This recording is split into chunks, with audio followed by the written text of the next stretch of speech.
van Judas, hy het net een hoofstuk en die woorde daarin is baie kosbaar. Hierdie sendbriewe, elke ene van hulle kan ons maar lees. Ek dink baie keer aan dan wonder ons of wat om te doen op 'n Sondagmiddag, dan kan mens maar 'n sendbrief vat en hom so deurlees en dit sal vir u iets beteken.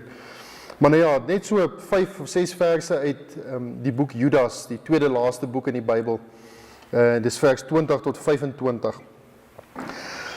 Hy praat nou hierso nadat hy 'n klomp dinge genoem het en 'n bietjie probleme uitgewys het wat daar tussen die Christene was in hierdie omgewing. Praat hy nou baie ernstig en hy sluit hierdie brief af. Mens sal sê die waarmee mense afsluit sal nou wees waarop hy die klem wil lê. En hy gee 'n paar praktiese dinge vir hulle. Hy moedig hulle aan tot 'n sekere leefstyl en dan gee hy vir hulle 'n wonderlike belofte of twee om mee af te sluit. En hy sê hierdie woorde, hy sê van vers 20 af: "Maar julle geliefdes, moet julle self opbou in julle allerheiligste geloof en in die Heilige Gees bid en julle self in die liefde van God bewaar, terwyl julle die barmhartigheid van ons Here Jesus Christus tot die ewige lewe verwag. En aan sommige wat twyfel, moet julle barmhartigheid bewys, maar ander moet julle met vrees red, deur hulle uit die vuur te ruk. En ook die kleed moet julle haat wat deur sonde bevlek is." En dan seker 2 verse van die wonderlikste beloftes wat 'n kind van die Here hierdie kant van die graf kan hê.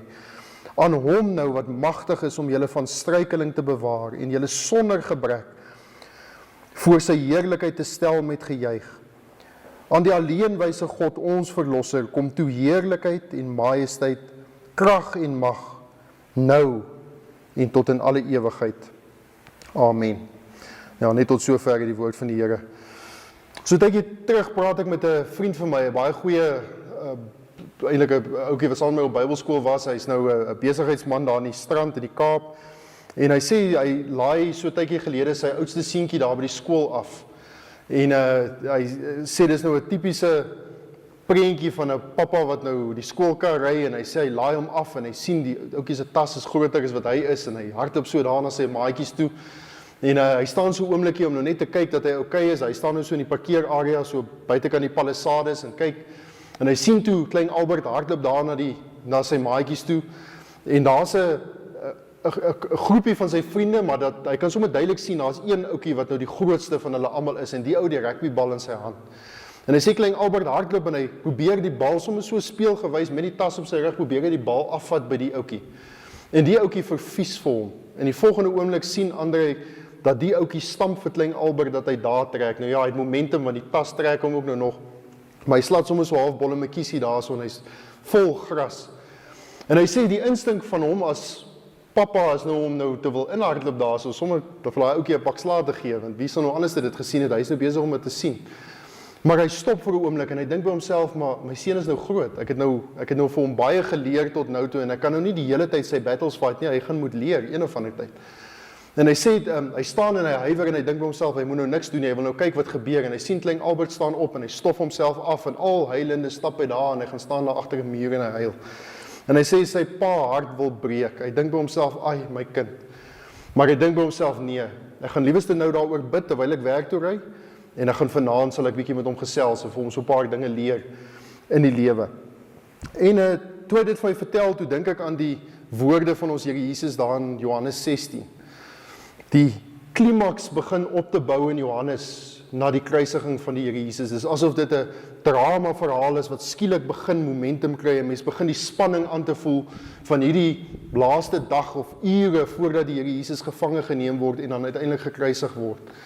En in daai hoofstukke van hoofstuk 12 af is hy besig om 'n geweldige standaard voor hulle te stel van selfverloning en wat hulle moet doen, dat hulle moet naby die Here Jesus bly. In Johannes 15 ken ons so goed om in die wynstok te bly sodat ons kan vrug dra, nê.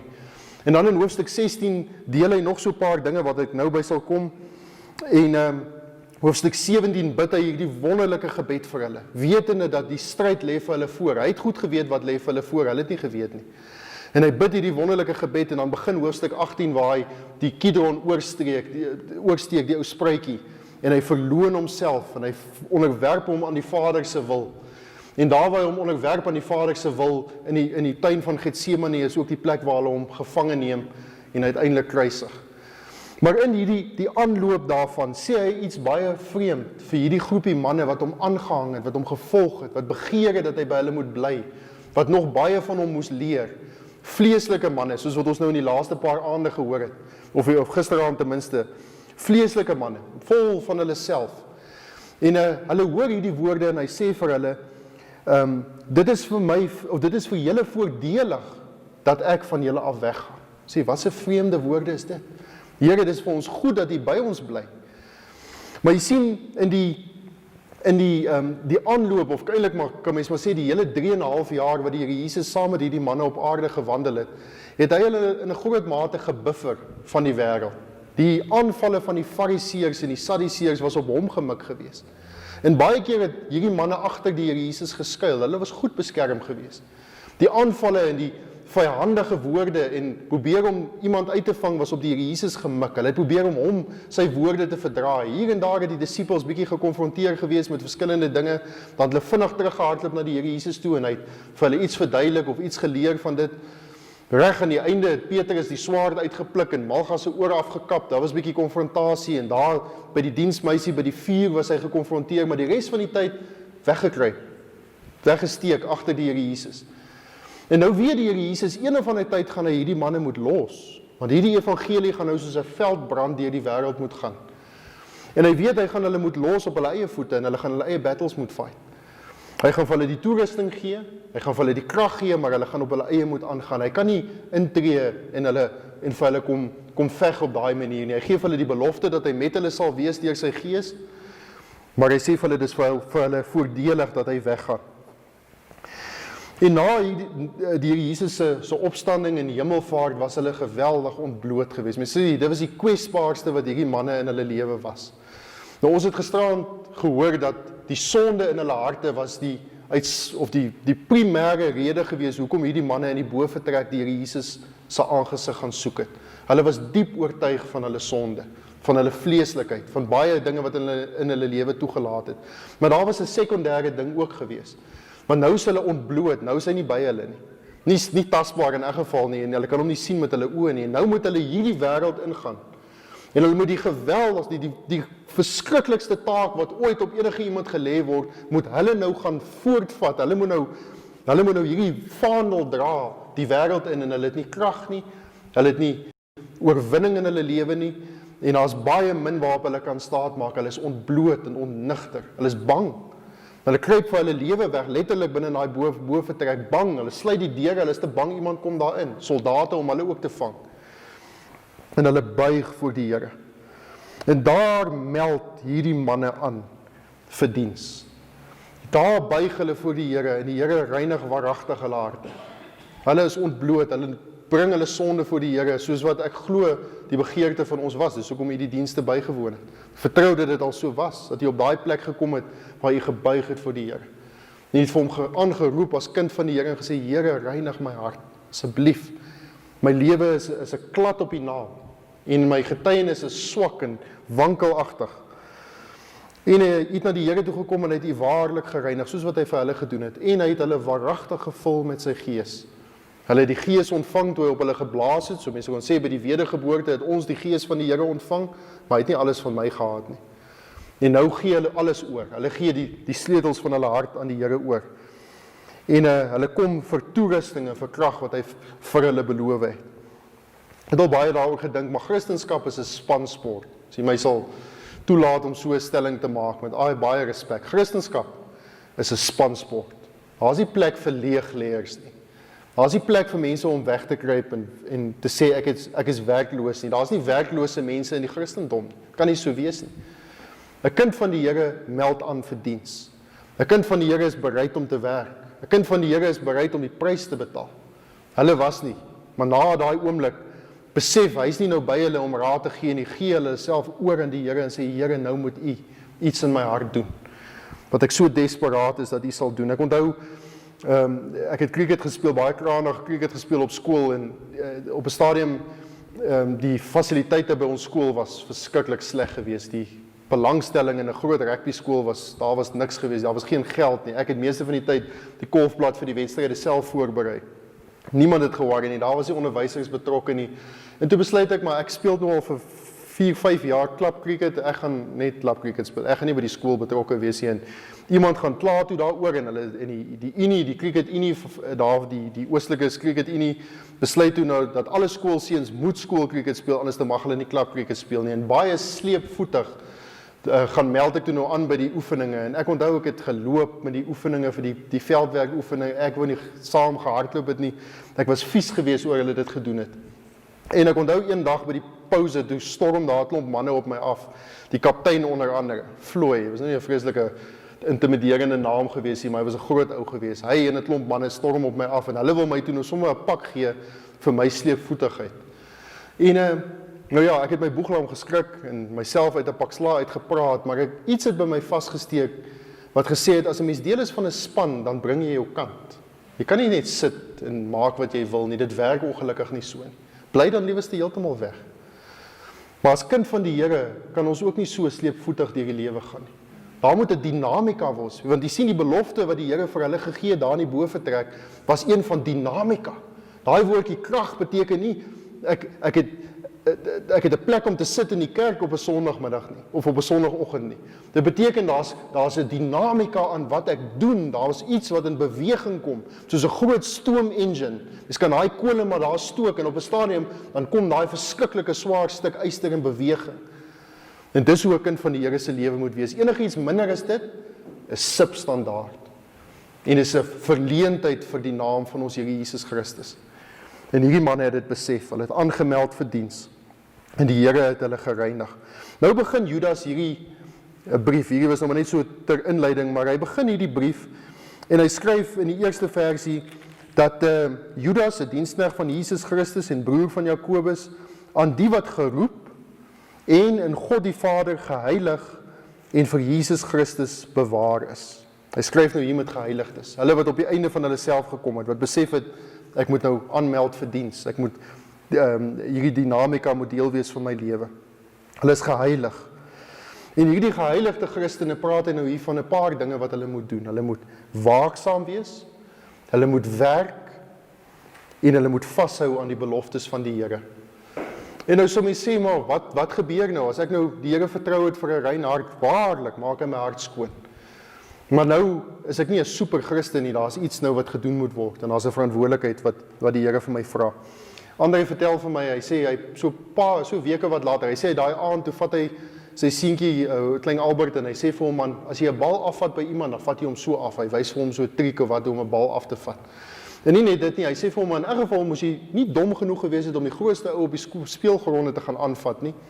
Jy moet mos nou dink vir jouself, wat hierdie ouetjie gaan ons nou vir jou pak gee.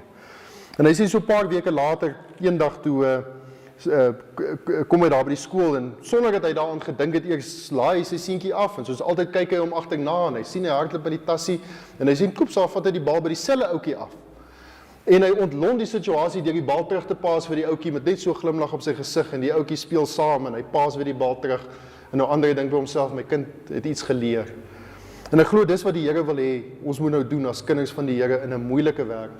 Hy wil sien ons leer, en ons is aktief, en ons dink wat hy vir ons sê, en ons pas dit toe in ons lewe. Nou baie kortliks, net na aanleiding van die gedeelte wat ek gelees het, net 3 gedagtes. Die eerste een is my wandel, daai vers 20 en 21, dan my werk as kind van die Here, en dan my waarborg as kind van die Here. Nou daai vers 20 en 21, my wandel, hy sê hierdie woord, ek lees dit maar weer, maar julle geliefdes, moet julle self opbou in julle allerheiligste geloof, en in die Heilige Gees bid, en julself in die liefde van God bewaar, terwyl julle die barmhartigheid van ons Here Jesus Christus tot die ewige lewe verwag. So in 2010 bou ons so 'n bietjie aan by ons huisie so in Windhoek, en ons moes 'n klomp binnemure gebou het, en ek was onseker of ons dit mag doen, ek was nie seker hoe die bouregulasies is nie, en ek bel toe net die bouinspekteur, een van hulle hier by City of Windhoek, ek sê toe vir hom, meneer, ek wil graag bou, moet ons nou die vloere oopkap en 'n fondasie binne grou, of hoe werk dit? Ek weet nou nie lekker hoe is die bouregulasies nie. Hy vra vir my eerste ding, meneer, wanneer is die huis gebou? Ek sê vir hom, wel 1963. Hy sê, nee, wat? Daai vloere, in 1963 is hulle gebou om te hou, jy kan maar bo op hulle bou. Niks se fondasies is nodig nie. En baie tevrede raak ons toe aan die bou. En nou, praat Judas hier met die manne, en die eerste ding wat hy vir hulle sê is, julle moet nou bou aan julle geestelike lewe. Daar is 'n werkwoord, julle moet dit opbou.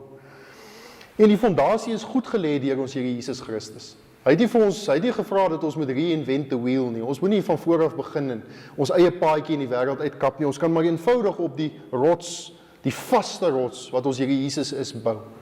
Ja, mens sal sê, dis iets wat 'n mens vir 'n heiden sou vertel, dis so basies, so eenvoudig, nee. Maar ons moet bou op die fondasie. Ons hoef nie van voor af te begin nie. Dis nie nodig nie. Ons bou net baie versigtig op hierdie fondasie wat gebou is. Ons het Desember was 'n klompie van ons daar by 'n gesinskonferensie in die Kaap. En vir die manne wat nou daar was, sal nou weet, dis pragtige grasperke tussen die wooneenhede en dan nou die ablisiegeriewe en so aan. Maar daai gronde was 'n beboste gedeelte, soveel so dat die munisipaliteit het dit verspot goedkoop verkoop, want hulle het nie kans gesien om daai plek skoon te maak nie. Daar was bosse en bome en allerlei goed gewees.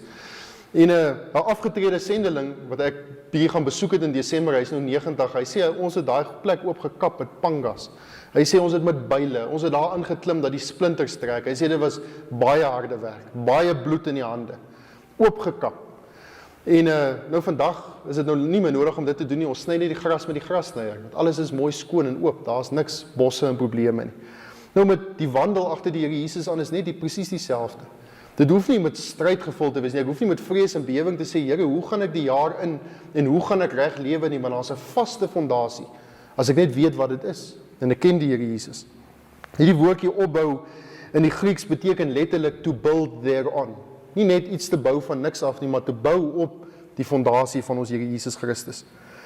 En hy's 'n persoon. Hy's nie iets vreemd nie, hy's nie 'n godsdiens nie, hy is 'n persoon.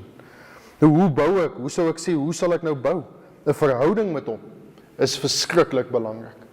En daai verhouding vat geloof en gehoorsaamheid. Dit moet altyd daar wees. So eenvoudig, so basies, so elementêr, maar jy sal geskok wees om te weet dat die meeste Christene hou nie die basiese beginsels nie. Ons bou ons nie op in ons allerheiligste geloof nie, want ons het nie geloof in die Here Jesus nie. Ons ken nie die woord nie. Ons weet wat die ou op die nuus sê en ons ken nie goed op die televisie en ons weet wat in die koerant staan, maar hierdie beloftes is ons anker. Dis die vastigheid waarop ons moet bou. En as ons geloof daarin het, dan is ons op 'n sterk fondasie om dit te gehoorsaam wat hy hierso sê. Ons lees dit baie maklik en ons vermy die gedeeltes wat ons aanspreek, maar as ons dit met 'n oop gemoed sou lees en sê, Here, hierdie woorde, ek wil dit gehoorsaam ten volle.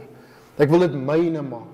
Ek wil met vrymoedigheid sê, ek doen wat die Here vir my vra om te doen. Dan bou ek in my allerheiligste geloof.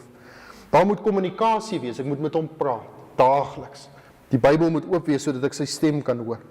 Ek moet tyd spandeer daaraan. Dis die moeilikste ding vir die moderne mens om te doen, is om tyd te maak vir die Here.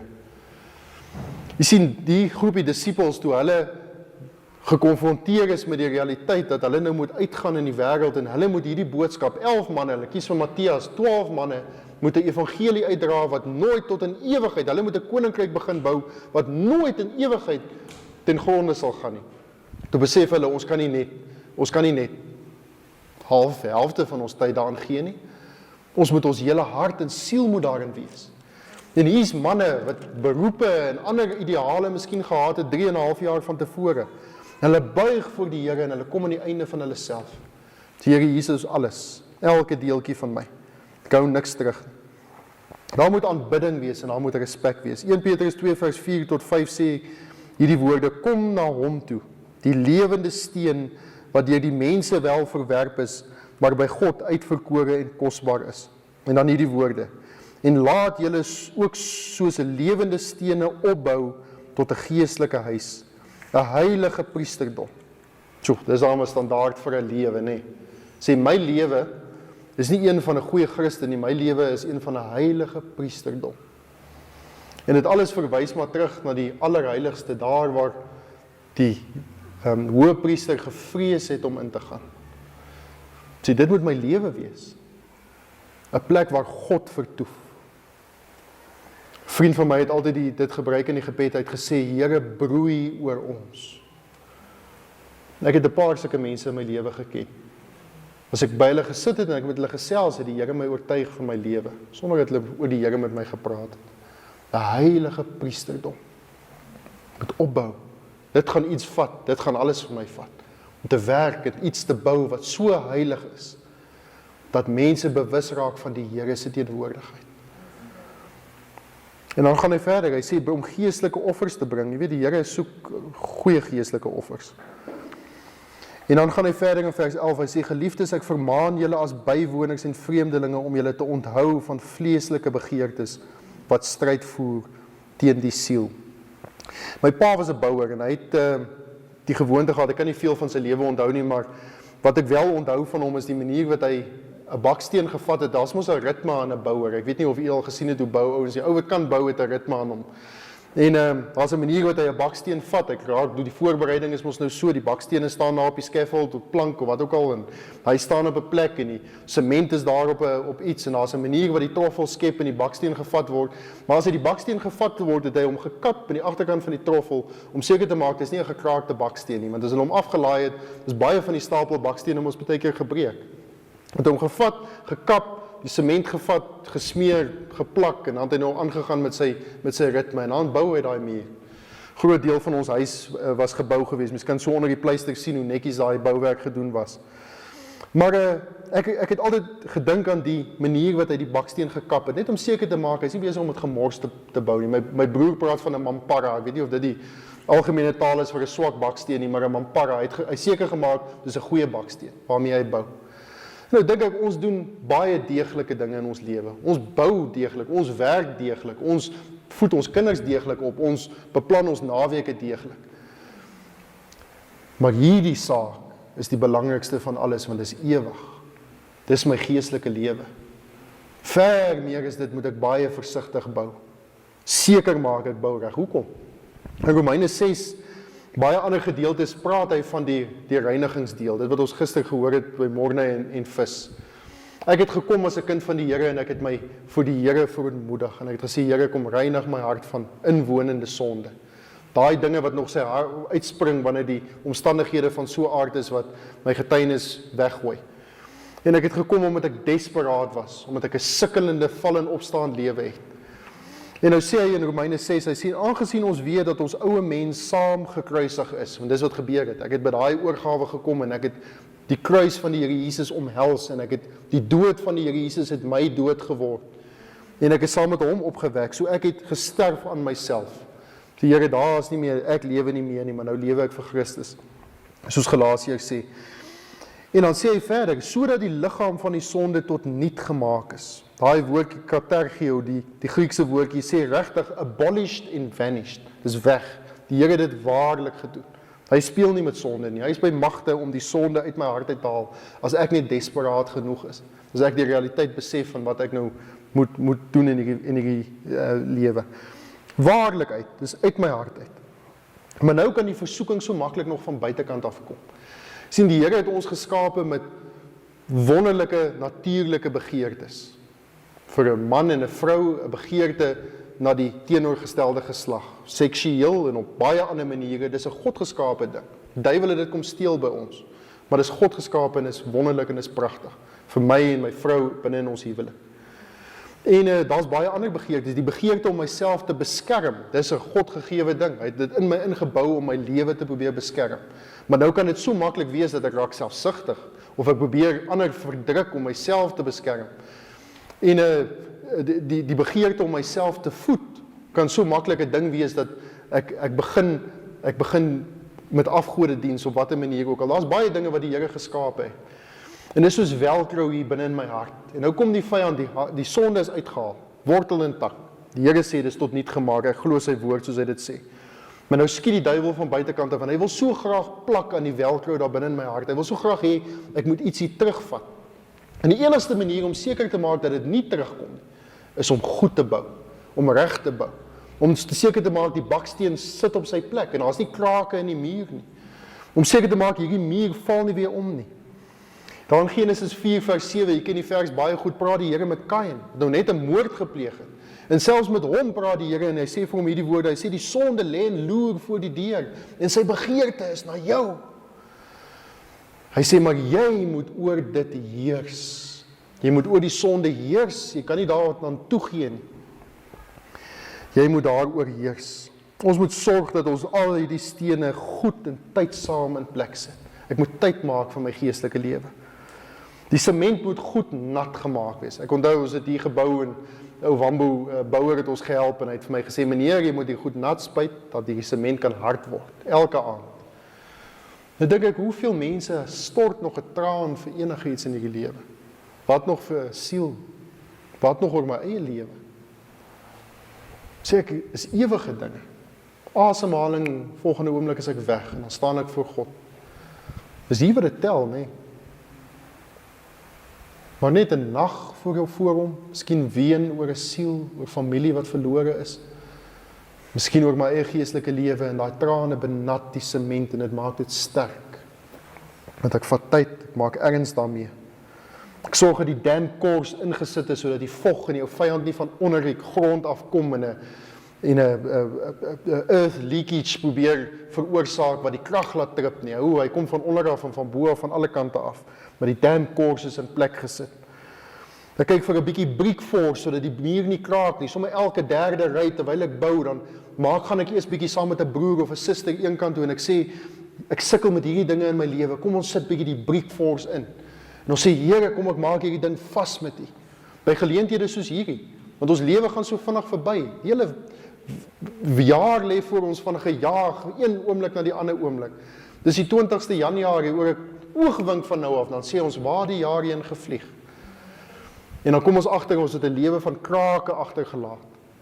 En soos die padbouers, dis net potholes en hulle probeer hier en daar die goed aan die gang hou, maar daar's heeltyd verkeer, sodat daar's nooit kans om ordentlik die pad op te grou en die ding reg te maak nie. Maar sommer van die begin af te sê, kom ek sit dit in, daar waar die versoekings kom. Ek vat hierdie boek en ek sê, Here, dis die boulyn in die waterpas. Here, dis die rigting, dis die koers vir my lewe. Here, ek maak erns met elke woord wat U sê. Ek klop vir my 'n highlighter en ek onderstreep dit. Ek skryf die versie op 'n stukkie papier en ek sit hom in my bosak en daar waar ek werk vandag en ek drink 'n koppie tee en dan haal ek dit uit en ek sê, Here, berg dit in my hart, sodat ek teen U nie sal sondig nie. 'n Vriend het eendag vir my gesê, party mense wil die Bybel uit hulle kop uit leer ken en baie min mense die gawe. Hy sê, maar dink net jy leer vir 1 week net 1 versie. Skryf hom op 'n stukkie papier en die hele week leer 'n mens daai versie uit jou kop uit. Na 'n jaar ken jy 52 verse. Ek ken Bittingman Christen wat 52 verse uit hulle kop uit kan opsê. Hy sê na 10 jaar, wat so vinnig verbygaan, dan ken jy 520 verse wat jy in jou lewe nooit sal vergeet nie. Dis die boulyn, dis die waterpas, dis die rigting, dis die kompas. Maar helaas, die meeste Christene is te lui om selfs dit te doen. Ons moet erns maak met die woord van die Here. Dis ons plig. En dis wat die Here so begeer het, dat die mense sal, hierdie groepie disippels ook sal verstaan. My oom het meeste van die huise, of eintlik al die huise waarin hy ooit in sy lewe gebly het, het hy self gebou. Sy vakansiehuis daar by Hartenbos en sy huis daar in Johannesburg. Vir die manne wat nou hou van bou, sy huis in Johannesburg is 520 vierkante meter, die huis, nie die erf nie, die huis, dis 'n verskriklike plek. Weet jy hoeveel sitkamers en eetkamers en net hy en my tannie. So hy tannie se stofsuier werk oortyd, dis 'n verskriklike plek daar. Ek dink myself dis belaglik, maar hy sê hy hou van die spasie. Maar hy het so begin by 400 vierkante meter en hy het hom nou al aangebou. Hy sê nou die dag vir my ma, seker 'n week gelede, praat ek met my ma op die foon en sy sê vir my, ek vra vir haar, ek sê oom Janie is nou afgetree, wat gaan hy nou vir hom 'n kleiner plek blou? Hoekom nou in daai groot plek bly? En ek sê gaan hy ietsie koop, miskien iets in die ouer huis, wat? Sy sê nee, hy sê hy sal nooit in 'n plek bly wat hy nie self gebou het nie. En hy sê toe dit vir haar, hy sê elke keer wat hulle die bakstene en die sement en die klip kom aflaai op die sypaadjie, hy sê dan lewe daar iets in my hart. Hy sê ek hou van die reuk van dagga. Ek wil bou met my eie hande. Ek hou van die skurfheid van my hande as ek 'n baksteen vashou. Hy sê dis net in my bloed. Hy het vir Telkom gewerk, kantoorpos, maar hy hou van bou. En toe ek dit luister, dink ek, maar dis hoe 'n Christen moet wees.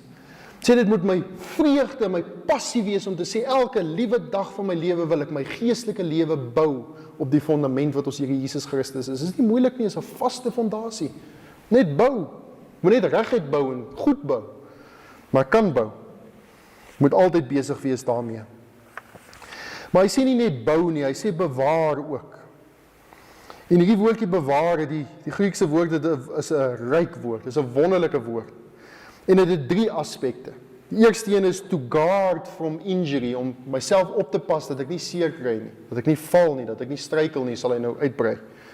En nie net dit nie, hy sê to keep an eye upon, met ander woorde 'n wag wat wag hou vir iets wat van buitekant afkom. Dis al wat hy sê net een woordjie en dit het soveel waarde, om myself te bewaar. En dan in die derde plek, to maintain, om in stand te hou. Nee, al daai 3 dinge net in een woord. Ek moet my hart beskerm van sonde. Ek moet seker maak dat ek nie struikel nie. Dis my verantwoordelikheid. Ek moet waaksaam wees. Maar nie net dit nie, ek moet uitkyk vir wanneer die vyand kom, ek moet hom raak sien. Ek moet hom sien soos wat hy kom, want hy kom baie keer beteken kom 'n skelm sommer aangestap, want hy weet jy's nie attent daarop nie. Hy kom sommer net en kyk wat hy kan doen. Stap in die winkel en kyk of hy iets kan vat. Beteken verwag mense dit nie. En dan moet ek doelbewus werk aan my swakpunte. Daai dinge wat die jou vyand in die verlede vir my gevang het, moet werk maak daarvan. Dit moet deel wees van my lewe. Hierom Hattie van daai boekie Krag om reg te lewe het jare terug woorde gesê wat ons dominee gevat het en dit geraam het en vir almal van sy gemeente gegee het, daar my oom se kantoor gaan. Het gesê is daar nie daagliks 'n doelbewuste, voortdurende soeke na God is nie, sal daar 'n onvermydelike wegdrywe van God wees. Kan dit maar net weet. Ek moet aktief wees, ek moet besig wees om te werk. En te bou aan my geestelike lewe. Dan in die tweede plek net baie kortliks my werk. Vers 22 en 23 sê, en aan sommige wat twyfel moet julle barmhartigheid bewys, maar ander moet julle met vrees red, deur hulle uit die vuur te ruk, en ook die kleed moet julle haat, wat deur sonde bevlek is. In die eerste plek, die eerste 2 verse, kyk ek na my eie geestelike lewe, maar nou, as ek geesvervulde, geheiligde Christen, het ek 'n geweldige verantwoordelikheid aan die mense rondom my. Ek kan nie dit vir myself hou nie, ek moet besig wees. Ons sit daar, seker so 11, 12 jaar terug, sit ek eendag daar op 'n plaas in die Oos-Transvaal, by 'n gesinnetjie wat vir ons baie dierbaar is. Dit is 'n Hollandse gesinnetjie, hardwerkende mense, almal so lank soos die lewe, hulle is verskriklik lang manne, en 'n klomp seuns, en hulle werk so hard op die plaas, en toe ons nou daar was, ons het eintlik gaan rus by hulle, toe is die oupa daar, so wat ek nie eintlik geken het nie, maar 'n kosbare oom, kaal kop, lang baard, hardwerkend, altyd aan die beweeg, en soos 'n Hollander nou maar is, 'n vreeslike snaakse ou.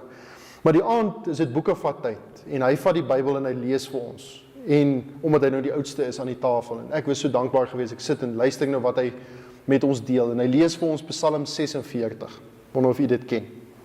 En hy lees vir ons die Psalm, en na die tyd sê hy, ek wonder of julle opgelet het, ek gaan nou nie sy Hollands probeer namaak nie, maar sy aksent nie, maar hy sê, dat die Bybel sê, dit is deur die kinders van Korag geskryf, met sopraanstemme, sê hy. Hy sê, dit om vroumense wat hier geskryf het. Ek glo nie 'n man het 'n sopraanstem nie. Weet nie of mense daarby kan uitkom nie. Hy sê, dit is met sopraanstemme, dit is vroumense wat hier geskryf het. En nou sê hierdie vroumense, daarom sal ons nie vrees nie. Al waggel die aarde en al wankel die berge weg in die hart van die see. Hy sê, het julle sulke moed? Hy sê, ons kan moed skep. Want die kinders van Korag met vroumenstemme sê, al sal die berg in 'n aardbewing gebeur en die berg sak af in die see, sal ons nie vrees nie, want die Here is met ons. My hart het so opgelig daai aand, ek het daar gesit en ek het vir die Here gesê, dankie Here. Ek kan moed skep vir die lewe. Nie die lewe waarin ons is, ons kan moed skep. As die vroumense sê, ons gaan aan, al sak die berge. En dit was vir my so bemoediging, en die volgende aand toe, breek daar 'n brand op die plaas uit, en 'n verskriklike veldbrand. En die een ouetjie stamp my so, hy sê vir my een seun, hy sê vir my, as jy nog nooit in jou lewe gewerk het nie, gaan jy vanaand werk, want ons gaan brand slaan vanaand, en ons is daar uit, met al wat 'n overall is, en sakke, en nat sakke, en ons begin daai vuur te probeer blus, en voorbrande te maak, en alles wat 'n dorpsjaapie niks van geweet het nie. Dis die hardste wat ek in my lewe gewerk het. En ergens op 'n stadium, net so ampertjies, oorweldig die vlamme ons. En ek sal die prentjie in my lewe nooit vergeet nie. Ou oom Kruinroodsand, op 'n trekker met die waterkan en die waterwa aan die agterkant, kom verby ons gejaag in die vlamme in. En hy spuit die goed daar soos 'n cowboy nat alles. Hy's daar besig om ons te buffer van daai vlamme. Ek het net vir 'n oomblik stil gestaan. Die ander het so 'n bietjie teruggedeins, maar ek het net stil gestaan en daai prentjie in my hart geberg. Hier ry hy verby ons so braaf soos 'n mens kan en hy spuit net water op die vlamme en wat ook al. En lank daarna kom die prentjie by my van hierdie vers en nou sê Judas vir hierdie groepie mense. Daar's mense wat twyfel. En die kind van die Here moet barmhartigheid in hulle gaan wys. Hulle gaan oplig. So daar, ek dink aan die tafel, daar die belofte en die bemoediging van die oom, terwyl hy die woord gelees het my hart opgelig. Ek het dit nodig gehad. Maar toe ek in die vlamme was, het hy net so braaf ingejaag daarso en hy het ons gebuffer daarvan. Daar's baie mense daar buitekant wat sukkelende mense is. Hulle het 'n bemoedigende woord nodig. Daar by die ouer huis, my vroukie het nou die dag gesê, sy het daar ingestap en daar was soveel mense met behoefte. Dis eintlik verskriklik. Hulle is so honger, net na ietsie van die woord. Maar daar's baie wat in die vlamme van die hel alreeds, dit lek alreeds aan hulle voete en ons as kinders van die Here moet gaan en hulle gaan red. Ons moet hulle gaan uittrek. Ons het op pad af Kaap toe, in die begin van Desember was ons by 'n plek oorgeslaap en ek sê vir u sonder uitsondering, al daai mense wat daar geslaap het, was dronk daai aand. Dis ons volk. Dis nie ander mense nie, dis nie die heidene in Afrika nie. Dis ons mense en hulle is dronk. En ek dink myself, waar is die geheiligde Christene? Waar is hulle met 'n vuur in hulle hart wat sal gaan en sê, Here, ek sal gaan. Ek sal hulle gaan uitred. Ek sal ween, Here. Ek sal nog 'n bietjie pleit. Maar ons sit. Want ons harte is koud. Daar's niks van Pinkster wat meer brand in ons harte nie. En ons Here Jesus kyk na die mense en hy sê, maar dis wat nodig is. Dis die standaard kind van die Here. 'n Vuur wat brand. Wat sal gaan en ander uit die vuur uitruk. En nou sê Judas, dis wat julle moet doen. Geheiligde kinders van die Here. Daar's 'n oom gewees wat nou al oorlede is, oom Janie Leroux, hy daar in die Gamtoosvallei, Hankie se wêreld daar in die Oos-Kaap gebly. En sy skoonseun gaan een keer, of hulle gaan so vir die hele Desember bietjie op die plaas kuier by hulle en hy ry in dorp toe Hankie toe om sy hare te gaan sny. En hy sit met die haarkapper en gesels toe hy die ou nou net so lekker in die sny is, toe dink hy die ou kan nou nie wegkom nie, dat hy nou 'n bietjie met hom praat oor sy siel en hy gesels so 'n bietjie met hom. En op 'n stadium sê hy vir hom, het iemand al ooit met jou gepraat oor jou siel? En die man sê vir hom, ja, hier is 'n ou oom hier buitekant op die plaas, Janie Leroux. Weet jy, dis sy skoonseun wat hier sit nie. Hy sê ja. Hy sê, weet jy, daai oom het al met almal in hierdie dorp oor hulle siele gepraat. Almal. En oom Keith sit daar so en hy sê, hy aanbid die Here, hy dink by homself, wat 'n skoonpa. Elke ene van hulle is al gekonfronteer. Dieselfde oom vind oom Keith later uit, sy skoonpa, hy sê, daar was 'n stadium, vertel iemand hom, wat iets wat hy nie geweet het nie, sy skoonpa het hom nie vertel nie. So daar kom 'n vloed deur die Gamtoos en almal se landerye is onder water. En oom Janie vat 'n bootjie en hy ry van plaas na plaas en hy gaan sê vir die mense, ons oeste is weg, maar ons sal weer opstaan. Barmhartig teenoor die twyfelaars. Maar gaan hardloop en ruk hulle uit die vuur uit. Dis wat die Here sê. En dan in die laaste plek, baie kortliks om hier af te sluit. Daar's waarborge, vers 24 en 25, aan hom nou wat magtig is om julle van struikeling te bewaar, en julle sonder gebrek, luister na hierdie woorde, as iemand ooit van 'n kansel af hier sê, dis nie moontlik nie, dan sê hy vir my, lieg, die Here sê so, hy wat nou magtig is om julle van struikeling te bewaar, en julle sonder gebrek voor sy heerlikheid te stel, en hy sal nie iemand daar stel, wat nie aan die standaard voldoen, so hy sal seker maak dat die persoon skoon genoeg en rein genoeg is, wanneer hy hulle voor sy heerlikheid stel, tot sy eer. Nie net sommer nie, maar met 'n gejuig, blydskap, met vrymoedigheid. Aan die alleenwyse God ons verlosser kom toe heerlikheid en majesteit, krag en mag nou en tot in alle ewigheid. Amen. Baie jare terug vang hulle 'n jong Christen en hulle sleep hom voor die gereg, kan mens maar eintlik sê. En nie net dit nie, hulle gryp hom en hulle begin hom baie wreed aan te rand en met klippe dood te gooi. Ons lees baie van steniging in die Bybel. Ek wonder of jy al gedink het hoe dit moet voel om gestenig te word. So ek sou hoop die eerste klip tref my kop en dat ek nie verder bewus is van die pyn nie. Maar dink nou, die klippe tref my ribbes en hulle begin eers die ribbes te breek en dan in my wind en dan my bene en stukkie vir stukkie word ek plat gegooi deur groot klippe, deur wrede mans wat geen genade vir my het nie. So ons lees dit mos baie in die Bybel. Ons wonder of ons laag gedink het. Eben het gisteraan kinderdiens gehou hier buitekant. Hy het poppekas hier agter die muurtjie gehou en volgende oomblik toe stook iemand om met klippe, toe se klein Lizzie, my dogtertjie met die sling in haar arm. Sy het hom blykbaar met die klippe gegooi. Klein klippies gelukkig. Wat jy al lang gedink hoe dit moes voel om dood gegooi te word met klippe. Maar daar was 'n getuienis oor die ou gewees, oor die ouetjie, jong man. En die getuienis van hom was die volgende gewees. Die wat hom gesien het, hulle sê dat hy was vol van geloof en vol van krag in daai oomblikke gewees, terwyl die klip op hom neergereën het. Die gees in hom was onweerstaanbaar. Is dit nie 'n wonderlike woord nie? Hulle het gesmag eintlik na wat hy gehaat het en tog wou hulle dit nie hê nie, maar daar's iets onweerstaanbaar mooi aan die gees wat in sy binneste was. Dat iemand my nou net aanvat by die werk oor iets wat ek nie verkeerd gedoen het nie, wat spring daar uit? 'n Onweerstaanbare gees? Die ouetjie, terwyl die klippe op hom neerreën en hy onskuldig doodgemaak word vir sy geloof. Onweerstaanbaar. Sterwend was hy vol van die Heilige Gees. Hy het dit nie gesê nie, hulle het dit raak gesien. Hy het die gesig van 'n engel gehad, het iemand opgemerk. Sy gesig het gestraal. Sê, ek sien die Here Jesus, ek sien iets heiligs in hierdie man. Weet jy van wie praat hy? Wie kan vir my sê? Stefanus. En al wat hy was 'n bekeerling, wat gebuig het voor die Here en gesê het, Here, reinig my hart.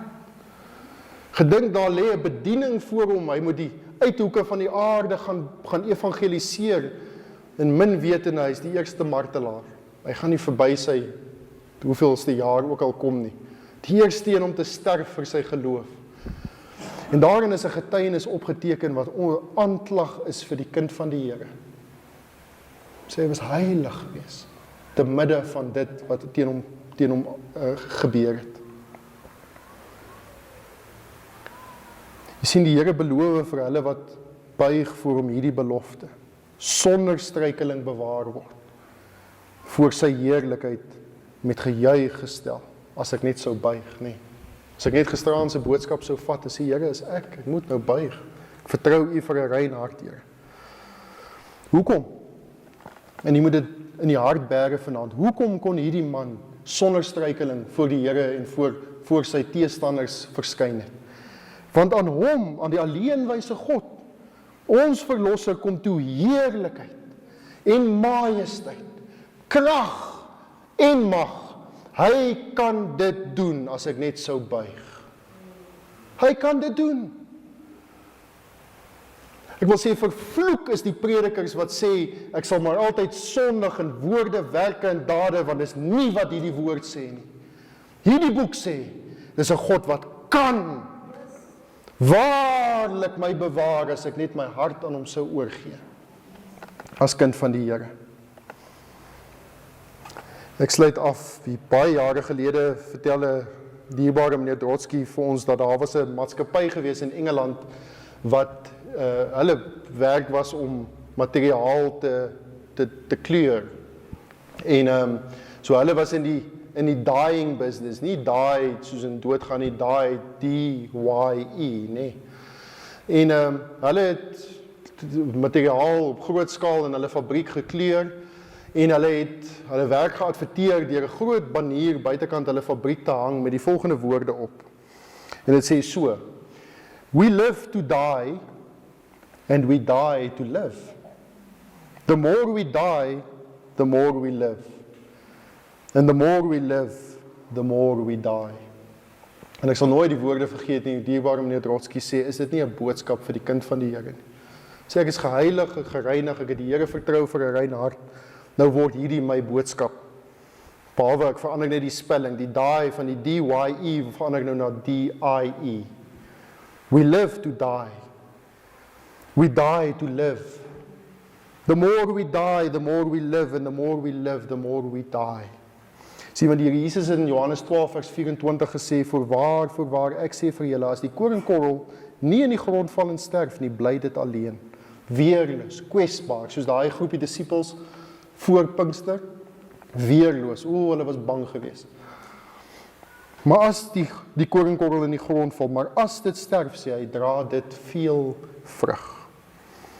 As ons by hierdie krisis was, en ons het die Here vertrou, het ons aan die einde van onsself gekom. Daar is niks meer oor nie. Ons het gesterf, maar eintlik het ons waarlik begin lewe. En daai lewe is een van voortdurend sterwe. Want nou lewe ek 'n lewe wat nie meer vir myself is nie. Ek lewe nou 'n lewe wat ek voortdurend aan myself gaan sterf. Ek gaan daai kruishout vat en ek gaan hom omhels. En die doodsvonnis van ons Here Jesus Christus word myne. Sê Here, dis nie meer my lewe nie. Hierdie lewe moet nou eer bring aan die Here Jesus. En elke keer as die vuil versoekings van die wêreld kom, dan sterf ek.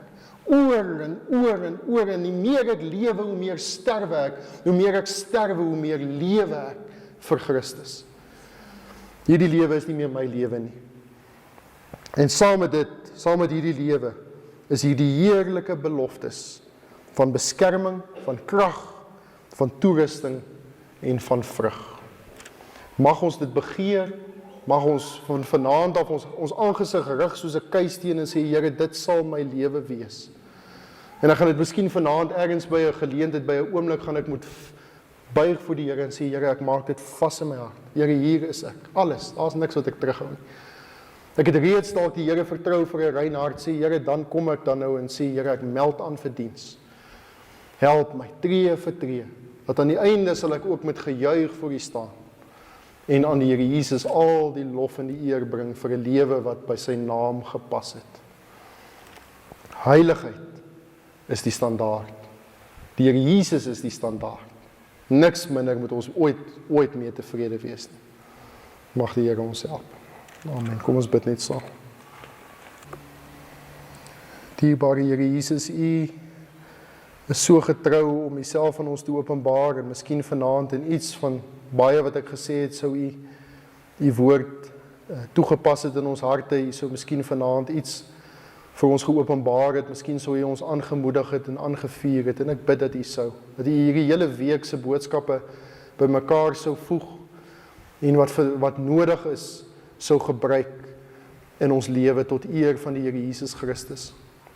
Ons is 'n groepie wat nou hier sit, Here, wil waarlik vir U vra, asseblief, Here, kom vat ons lewens. Laat dit soos daai broodjies en visies wees wat U breek en die Vader voor dank en dit uitdeel en 'n skare voed daarmee. Here, mag ons lewe waarlik die standaard van die Here Jesus by uitkom, omdat ons net eenvoudig gebuig het en oorgegee het. Dankie vir die beloftes van die Here. Dankie dat U by magte is om ons deur te dra tot daai wonderlike dag wanneer ons die Here Jesus sal sien soos wat hy is. Ek bid dat U ons nou elkeen sal toedek onder die kosbare bloed en dat nie een van ons hier sal weggaan of verbygaan sonder dat ons met die Here ontmoet het, sonder dat ons in ons harte begeerig is dat die Here vir ons sal 'n lewe gee wat by U naam pas nie. Geef ons krag, geef ons 'n oorwinnende geestelike lewe. U het beloof dat U nie gekom het om vir ons net lewe te gee nie, maar lewe in oorvloed. En ons hou U belofte voor U as 'n groepie. Geef vir ons lewe in oorvloed, wat ook ander sal trek na ons Here Jesus Christus toe. Bewaar die woord in ons harte hierdie paar aande sin, bid dat U kinders sal gebruik waar hulle heen gaan, dat U ons sal bewaar daar waar omstandighede moeilik is miskien. Miskien het ons vanaand nie moed om van hier af huis toe te ry nie, want ons weet wat wag vir ons daarso. Maar ek wil vra, Here, dat U elke ene van ons sal moed gee. Ons sal herinner aan die beloftes voortdurend, sodat ons sal gaan en sal lewe vir die Here terwyl ons sterwe aan onsself. Asseblief. Ons dankie daarvoor en ons bid dit in Jesus Christus se wonderlike naam en om sy ontwil alleen.